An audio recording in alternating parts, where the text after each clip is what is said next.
আসসালামু আলাইকুম আ রহমতুল্লাহি ওবরকাতুহু। আজকে আমার কাছে একটি ইন্ডাকশন কুকার আসছে রিপেয়ারের জন্য।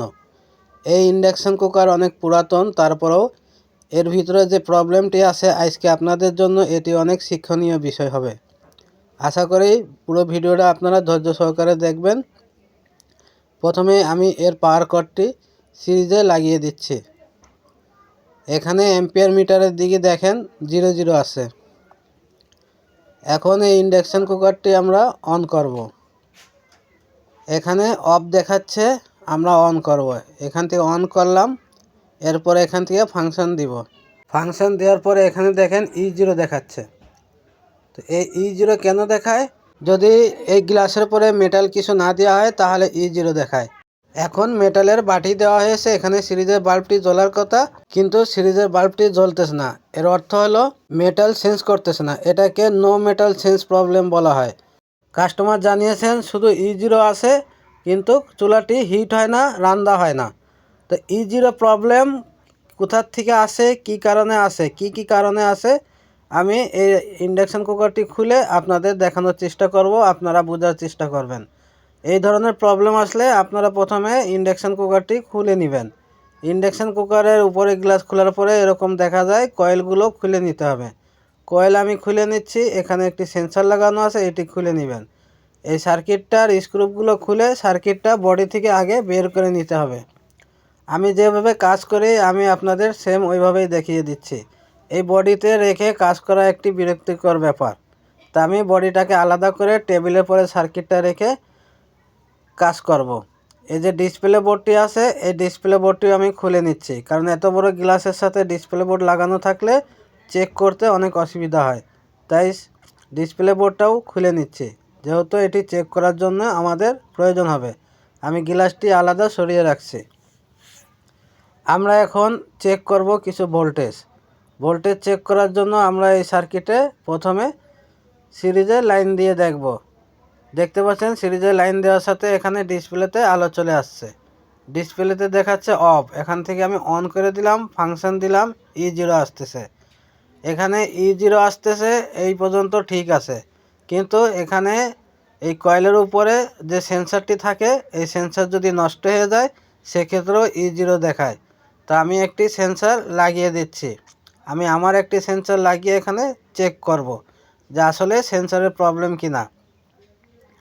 তো আমি এখানে আমার একটি টপ সেন্সর ছিল, এটি আমি লাগিয়ে দিয়েছি।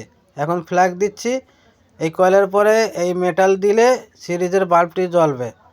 দেখেন আমি অন করে দিয়েছি, E0 আসতেছে। এখন এখানে বাটি রাখার সাথে সিরিজের বাল্ব জ্বলার কথা, কিন্তু জ্বলতেছে না। তাতে আমরা বুঝলাম যে সেন্সরের কোনো প্রবলেম নাই। একটা বিষয় আমরা ক্লিয়ার হয়ে গেলাম যে সেন্সর ঠিক আছে। এখন আমাদের কিছু ভোল্টেজ চেক করে দেখতে হবে, সেজন্য এগুলো খুলে আলাদা করে নিচ্ছি। ভোল্টেজ চেক করার জন্য এগুলোর প্রয়োজন নাই, ডিসপ্লেরও প্রয়োজন নাই, কুলিং ফ্যানেরও প্রয়োজন নাই। আমরা এখন ডিজিটাল মিটার নিয়েছি, ডিসি রেঞ্জে সিলেক্ট করে রেখেছি। আমরা আইজিবিটির মিটারে কালো প্রোব ধরেছি মিটারের, এবং ইনপুট ভোল্টেজ দেখেন এখানে 312 দেখাচ্ছে, আউটপুট ভোল্টেজও 312। কয়েলের ইনপুট এবং আউটপুট এখানে কালেক্টরে সুইচিং হয়ে এই নেগেটিভ যত সময় না আসবে তত সময় এখানে আউটপুটে 330 ভোল্ট পজিটিভই থাকার কথা। এখানে 312 ভোল্ট দেখাচ্ছে, ভোল্টেজ ওকে আছে। এখানে যখন আইজিবিটি সুইচিং করবে তখন হচ্ছে এখান থেকে ভোল্টেজ আউটপুটে নেগেটিভ হয়ে যাবে। এখন এখানে দেখেন কিছু ভোল্টেজ আমরা চেক করব। 18 থেকে 20 ভোল্ট ড্রাইভ সেকশানে আসার কথা, ড্রাইভ সেকশানে ভোল্টেজটি চেক করতে হবে।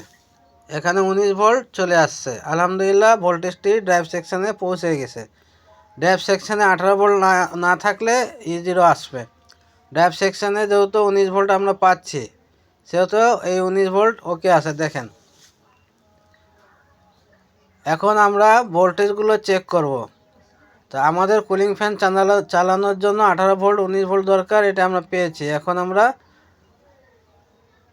হাই ভোল্টেজের যে আইসি আছে, পাওয়ার আইসিতেও ভোল্টেজটা ওকে আছে দেখেছি। এখন 5 ভোল্ট আমরা চেক করে দেখব, এবং রেগুলেটর আইসিতে যে 9 ভোল্ট ইন হয়, এই 9 ভোল্ট দেখেন ওকে আছে। এরপর আউট হবে 5 ভোল্ট। এখানে 4.95 দেখাচ্ছে, মানে 5 ভোল্ট আছে, ওকে আছে। তারপরে E0 দেখাচ্ছে। কেন দেখাচ্ছে? এখানে দেখেন ইনপুট ভোল্টেজ, কয়েলের যে ইনপুট ভোল্টেজ আছে এখান থেকে ইন হচ্ছে 312 ভোল্ট। এখানে একটা 820 কে রেজিস্ট্যান্স লাগানো থাকতে পারে। এখানে দেখেন 304 ভোল্ট, রেজিস্ট্যান্সের এক মাথায় 304 ভোল্ট আছে। এইভাবে আউটপুটে যে কয়েলের যে আউটপুট আছে এই জায়গাও দেখেন ভোল্টেজ 0 দেখাচ্ছে।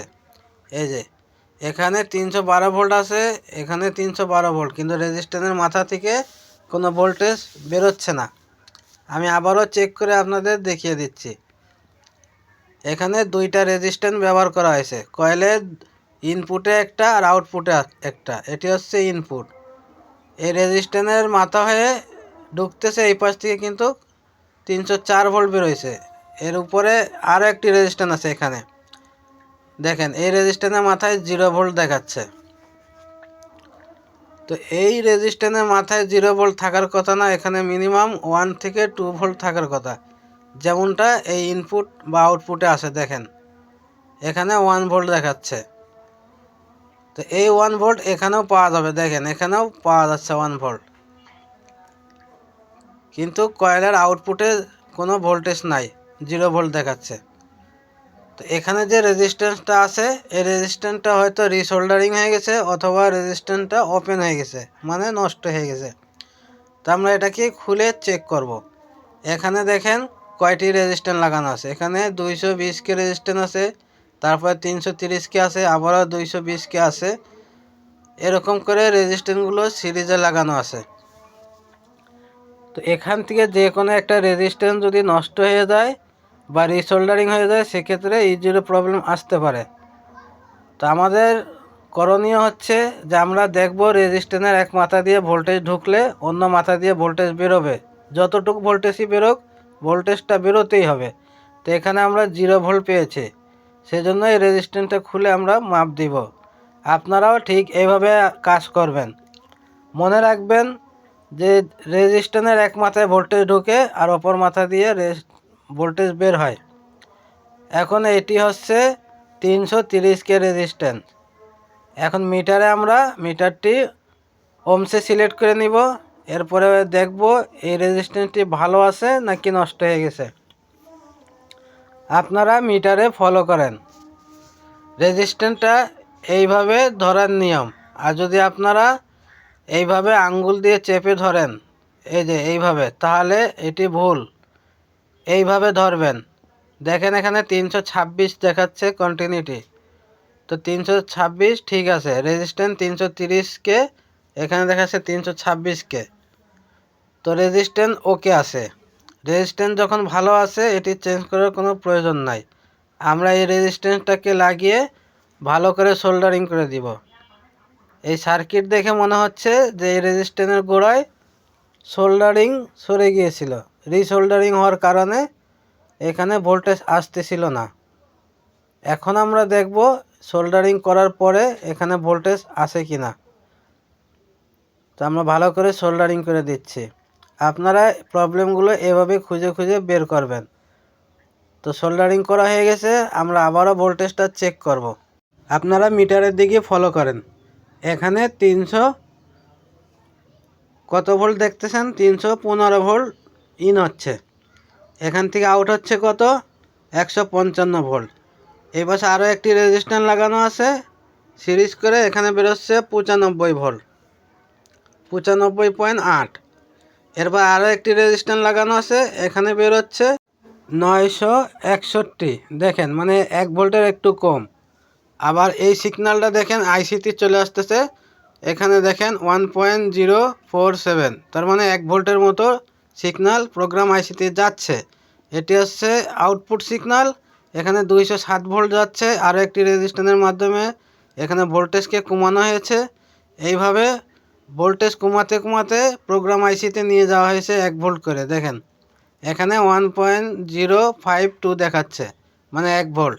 এভাবে জাম্পারের মাধ্যমে রেজিস্ট্যান্সের মাধ্যমে প্রোগ্রাম আইসিতে চলে যাচ্ছে।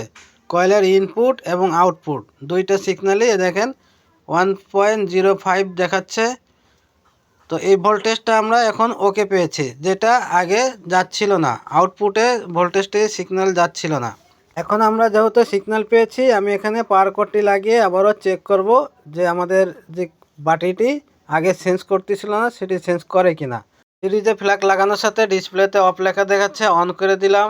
একটু পরেই দেখেন এই বাল্বটি জ্বলবে। যখন আমি এখানে কয়েলের উপরে বাটি রাখবো তখনই চেঞ্জ করবে। দেখেন এখানে সিরিজের বাল্বটি জ্বলতেছে, যেটা আগে জ্বলছিল না, এখন মেটাল চেঞ্জ করতেছে। এর অর্থ এই যে এটি এখন সম্পূর্ণ ওকে। এখন যদি আমরা ডাইরেক্ট লাইন দিই তাহলে হাঁড়িটি হিট হওয়া শুরু হয়ে যাবে। এখন আমি এটাকে বডিতে সেট করে চেক করে আপনাদের আবারও দেখিয়ে দিচ্ছি যে প্রবলেমটি ঠিক হয়েছে কিনা। এখানে 2100 ওয়াট দেখাচ্ছে অন করার পরে, আগে দেখাইতো E0। এখন সার্কিটটি আবারও বডিতে সুন্দর করে সেট করে দেব যেভাবে আগে সেট করা ছিল। তারপরে আবারও চেক করে ইনশাল্লাহ দেখব যে প্রবলেমটি সলভ হয়েছে কিনা। যেভাবে ছিল আমরা এভাবে সেট করে দিচ্ছি। ইন্ডাকশান কুকারের ইরর কোড যাই দেখাক, E0 আসুক, E1 আসুক, E5 আসুক, এইভাবে step by step voltage check করবেন। আমি আবারও পাওয়ার কর্ডটি লাগিয়ে দিলাম, এবার ডাইরেক্ট লাগিয়ে দিয়েছি। এখানে 00 অ্যাম্পিয়ার আছে, এখন অন করে দিচ্ছি। দেখতে পাচ্ছেন এখানে হিট হওয়া শুরু হয়ে গেছে। আমরা যদি এখন অ্যাম্পিয়ার মিটারের দিকে তাকাই, এখানে 5.7 অ্যাম্পিয়ার লোড নিচ্ছে। দেখতে পাচ্ছেন পানিটি গরম হওয়া শুরু হয়ে গেছে। এখান থেকে বাটি সরিয়ে দিলে E0 আসতেছে। দেখেন এই যে E0 আসতেছে, বাটি সরানোর সাথে E0 আসতেছে। বাটিটা আবারও যখন সেন্সারের উপরে রাখবো আবারও 2100 ওয়াটে হিট হচ্ছে। দেখেন। তো এই ছিল আজকের ভিডিওটা ভালো লাগলে ভিডিওতে লাইক দিয়ে শেয়ার করে দিবেন। আমাদের এখানে ইন্ডাকশন কুকার রিপেয়ারিং কোর্স করানো হয়, যারা কোর্স করতে চান স্ক্রিনে দেওয়া নাম্বারে যোগাযোগ করবেন। আবার দেখা হবে। আল্লাহ হাফেজ।